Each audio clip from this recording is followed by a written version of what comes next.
managers in contracting. I am your host, CEO and president of SPC Business Consulting, Leona Charles, where we do all things government contracting.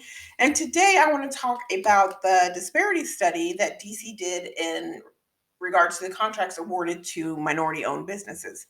So this takes place, and I would like to say that I'm going to be able to give you some new information, but the reality is all of this study did was confirm basically what small businesses and minority businesses have been saying all along.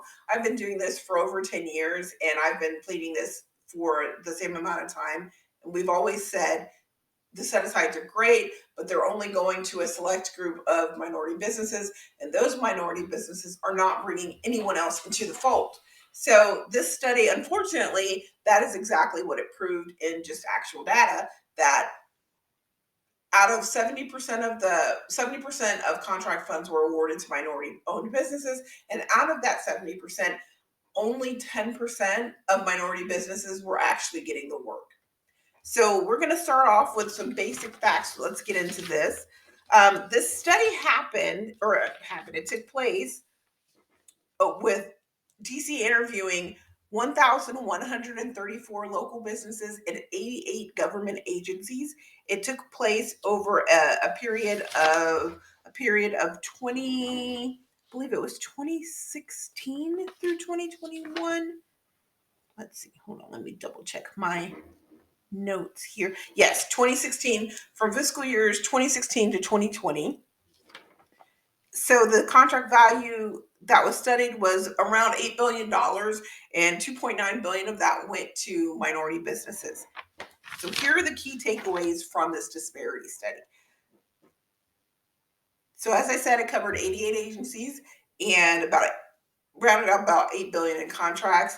Constructions was the largest industry awarded with a little over 4 billion. They surveyed 1,134 businesses.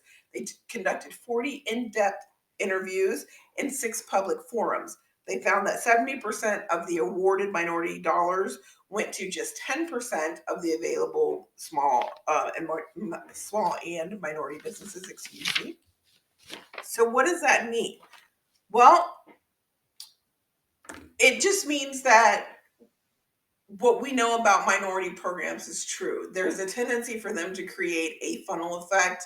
And if you think about a funnel, you know that it starts off really big and then it goes down and it trickles down to a smaller area where the money actually comes out. And that's typically what happens because the governments are at the heart, they're risk adverse. So if they find a small minority business that works well with whatever project they're doing, that's going to become their preferred vendor. That's who they're going to go to time and time again. That's who they're going to recommend to other agencies. That's who other agencies are going to pull. They're going to pick up the phone, one CO to another. Hey, we have a project doing this. Do you know a vendor that is perhaps suited for this? And they're going to get the recommendation to submit a proposal. That is how that happens. Now, on paper, this disparity study doesn't look that terrible for DC. They surveyed other metropolitan areas. They surveyed Boston, San Diego, Charlotte, and Virginia. And compared to them, the district looks amazing in terms of the number of minority contracts they've awarded. So Boston has 11% spend for minority businesses. San Diego has 19%. Charlotte has 15%, and Virginia has 13.4%. By contrast, the district's numbers set them at a spend rate of 37% on minority businesses. So in theory, it sounds really good. But when it's only going to 10% of all of the minority businesses that are available, that's an issue. You've created a barrier to entry, which is the exact opposite of what the program is supposed to do. So there are a couple of things that you think about. I mean, obviously it's a larger conversation, but you want to start to think, do we require minority businesses that have gotten a foot in the door, are we going to now require them to turn around and help somebody else with the door so that we can equally distribute these contracts? I don't know what that looks like. That's not a simple, in my opinion, that is not a simple yes or no answer. There has to be a little there has to be a little more substance to that question, and you have to think about all of the different areas. I mean, obviously, you need to have a minimum standard for vendors, whether they're minority or not. And in terms of setting aside contracts, there do need to be some minimum qualifications. Do I think that having a qualification like the Oasis past performance, where you can only bid and you can only qualify if you have at a minimum $120,000 single project past performance, is a good thing? No, I think that's restrictive, and I think that creates an additional barrier. But I do think that you do need to have some relevant experience. I think that you do need to be able to prove that you can do the work. Is it necessary that you've worked with a government before? I don't know that it is. I mean, the only thing that separates it is the bureaucracy. But honestly, with large clients, you're facing that same type of bureaucratic process. And I think that there needs to be some type of expansion in the understanding of the people that award these contracts, that it doesn't have to be an apples to apples comparison to show that the subcontractor or the prime contractor is capable of doing the work. There are crosswalks between projects and processes that show that they're capable of doing that work. It doesn't have to be apples to apples. One of the other things that we talked about is this in this the study. It's 409 pages, so if you want to read it, I'll put the link in the video.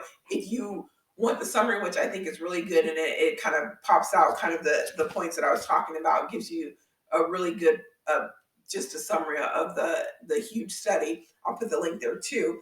But one of the other things that the summary provides are some of the recommendations that these 1,100 local businesses provided. Some of them, were things that, again, we've been saying for years, like it's, the certifications are cost prohibitive, the insurance requirements are too much. A lot of COs are making the past performance in the proposals way too strict so that they could get around that requirement of having to award it to an MBE or a CBE. There was one recommendation, sorry, that I absolutely loved. I thought it was really good. And it was a recommendation that a prime be required to rotate their subcontractors. So it's not the same stagnant pool of primes and subs getting all of the work and just kind of rinse and repeat. I'm not really sure. They didn't go into detail in the summary about what that would look like, but there is more detail in the report. But the ideal that you can have a prime win a contract and say, okay, for the base year, I am going to use this company. For the option years 2 and 3 and 4, I'll be rotating to this particular vendor. I think is a great idea. I can already see the pushback, logistics, continuity. Those things I think are easily overcome if you've got a strong process infrastructure and you've got a strong training infrastructure. You want to create a standardized set of processes for the prime and a standardized set of processes for all of your subcontractors, not just the minority ones, so that it's seamless. Anytime that you are onboarding a subcontractor on for a contract, if you have a standardized process, it will be seamless. In theory, it should be seamless. And if you have a PM that has an intimate knowledge of the project, that will carry the continuity over. You won't have to depend on the subcontractor to provide that continuity. The PM will be able to provide it because they have an in-depth knowledge of it. One of the other things that they were concerned about is how to develop strong relationships with the city. And so I think this is one that we've been tap dancing around a lot, because the reality is that people do business with people they know. That's the reality. Even though government contracting is supposed to be transparent, supposed to be as neutral as possible, the reality is that the government is still run by people, right? And if I know that company A does a stand-up job, everything they do is great, their quality is great, their customer service is great, their financials are great, their partnerships are great, then it literally makes no sense to go somewhere else. But the problem is how do we keep it from just being company A? How do we create more or multiple companies so that we have a wider pool to choose from so we can spread the money around. That's the issue that we're talking about. And how do we build those relationships? And it's not an easy answer because again, there are regulatory things that are keeping people from communicating. Once a procurement has hit the streets, you can't just pick up the phone and talk to somebody. So you have to develop these relationships long before these proposals come out and these requests for proposals come out. And to do that, you have to be able to invest in the resources to be able to build relationships with those agencies. So you're going to have to develop in a either a BD person or a BD strategy, and neither one of those are cheap. So then you're coming to another problem with small businesses is how do we create the resource to do that? And I don't know the answer to that. I don't think it's a simple one, but I think we can get to a solution. I just don't know what it is, and it's going to entail some kind of collaboration with the district and with the small businesses and with either the SPDCs, the Apex centers, or the DSLBD. Again, their hands are tied in how much they can do. So I don't know about the practicality of that. But in my mind, when I look at it, I see a cross functional team from the government of all of those people, and then there's the contractor coming together, helping to identify things to say this is what I want to bid on, and the government being able to guide them kind of like in the Ostabu fashion of where to go and who to talk to, and here are the program people, these are the relationships that you need to develop. There needs to be help with that because there's not a lot of there's a lot of barriers to entry in developing those relationships. I understand people are busy, but if the district's goal is to build small businesses and build minority businesses, they have to be in the business of helping them enter to those relationships as well. Um, so, like I said, on paper it looks great. There are plenty of things to talk about. It's a huge survey, so if you want to read the study, you want to do some heavy reading. It's 409 pages. Like I said, it's a huge document, but it's well done, well researched, well supported.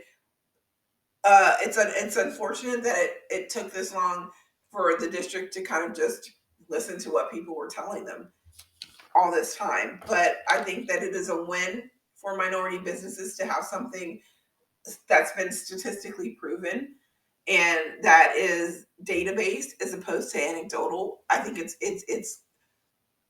it's less easy for the district to push back and say, I understand that you feel that way, but that's not what the data shows. Because now the data, that is what the data shows. The data shows that we are being left behind.